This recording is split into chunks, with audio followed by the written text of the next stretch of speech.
So I'm chatting to Bobby Miller, the chairman of the Irish Grain Growers Group. Bobby, what are the key messages that you'll be delivering to farmers coming to the ploughing this year? The key message this year, it has been a very poor year for the tillage sector, for tillage farmers. Very wet since last October to try and get winter crops in.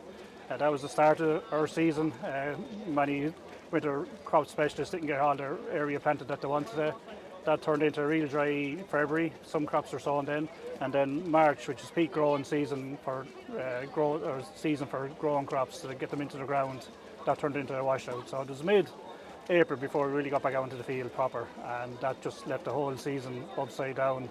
And then came a drought, followed by rain again, and we're just suffering the consequences of it now post-harvest. The reality is there.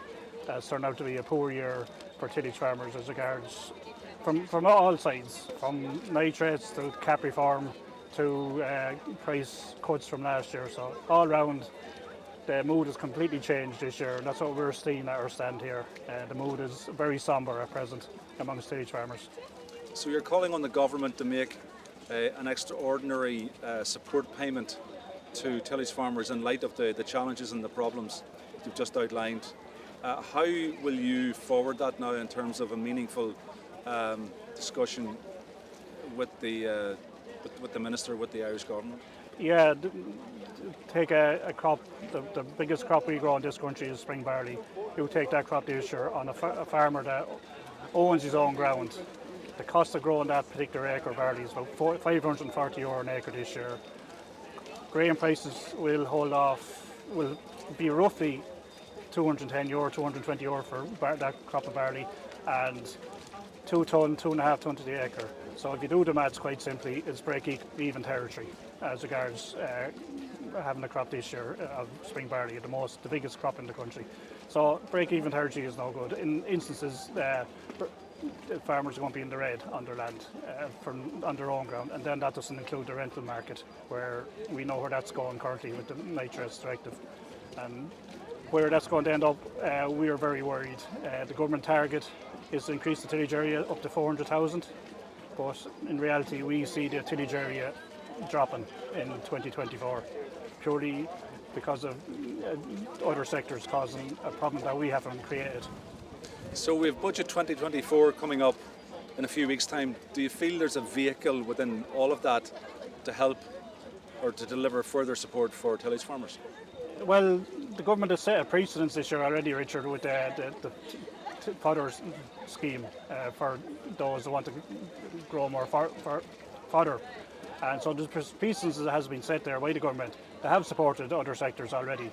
So we had a committee meeting there last week, and post-harvest, the reality is there that the government support is needed for this year if they're serious about keeping the tillage sector or grow the tillage sector. But we genuinely don't see that happening. So we want the government may start supporting us, and this is a step in the right direction to do that if it comes to fruition.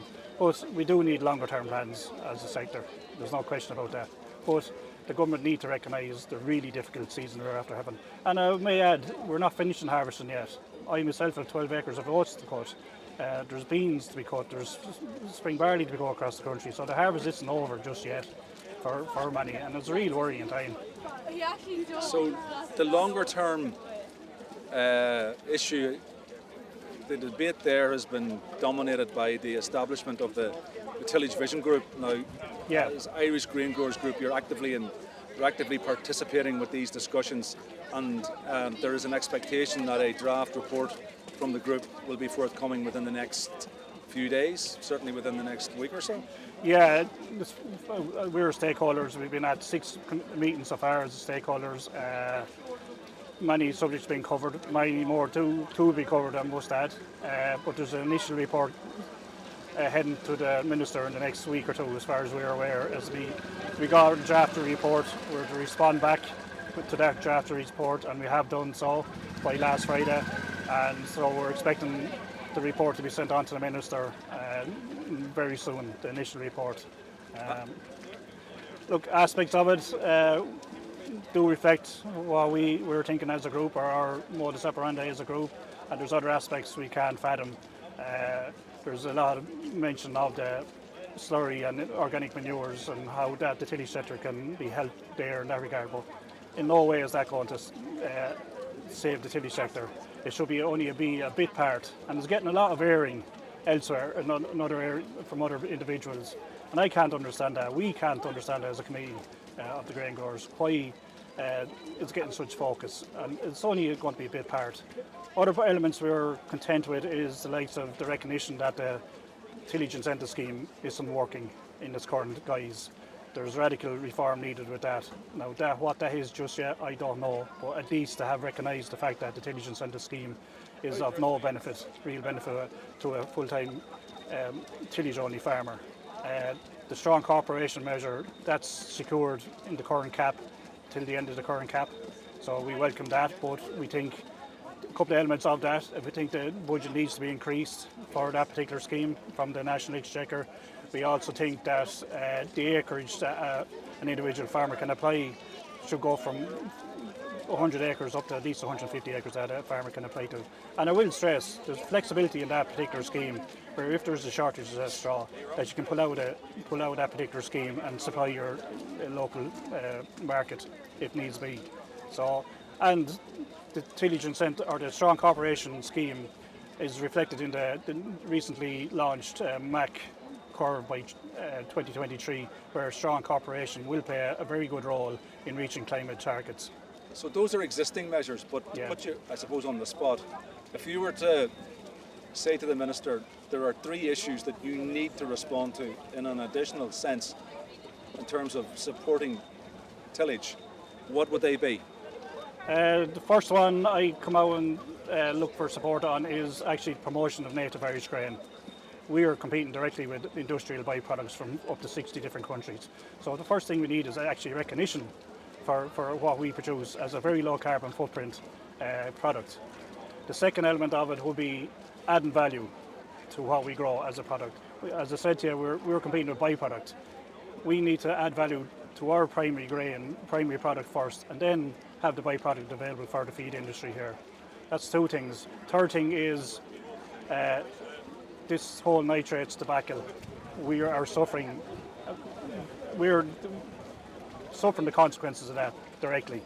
A lot of tillage farmers depend on rental ground to be economically viable, and we just cannot compete with the dairy sector as regards the rental market, and that needs to be addressed strongly as well. I wouldn't go as far as saying ring fencing, because there's complications around that. It needs to be discussed how we can stop the tillage area disappearing. Rather than looking for the 400,000, the first step that we need to do is actually stop the tillage land disappearing. And it makes a lot of sense. We can make a very good case why we need to keep the tillage area up. Our low carbon footprint, our biodiversity element, for two things that the people want. We hear about every day of the week about the environment and biodiversity. We have a lot to add in that regard. Bobby, thank you so much. We'll leave it at that. Thank you for your time today. Thank you for having me, Richard, and I hope everyone has a safe ploughing, and I hope they go to the car park safely. But to be fair to the MPA, they've done an excellent job to try and get people in and out, to be fair to them. Thank you so much. Thank you.